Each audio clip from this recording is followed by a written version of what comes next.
జాగాలు కబ్జాలు చేయలే, పైరవులకు దూరం, కమిషన్లకు దూరం.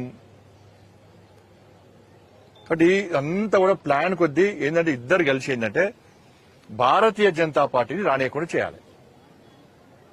భారతీయ జనతా పార్టీని అడ్డుకోవడానికి ఇక్కడ కార్యకర్తలు చాలా అగ్రెసివ్ ముందుకు వస్తున్నారు, భారతీయ జనతా పార్టీ కార్యకర్తలు. కాబట్టి వీళ్ళని అడ్డుకోవాలంటే మనం కొట్లాడుకుంటున్న కొట్టినట్టు నేను ఏడ్చినట్టు చేస్తా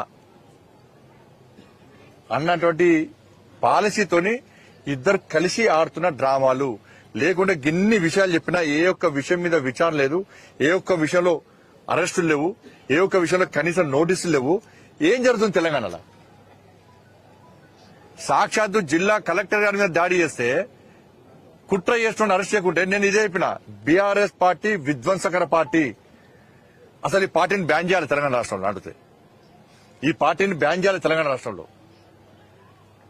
ఇప్పుడు విధ్వంసాలు చేసి మరొక్కసారి ప్రజలను నమ్మించి మోసం చేసి ఏదో ఒక మూవ్మెంట్ తీసుకొచ్చి ప్రజల దృష్టి మళ్లించి రాజకీయ లబ్ధి పొందడానికి ప్రజల ధన మన ప్రాణాలతోని ఆటలాడుతున్నటువంటి పార్టీ బీఆర్ఎస్ పార్టీ.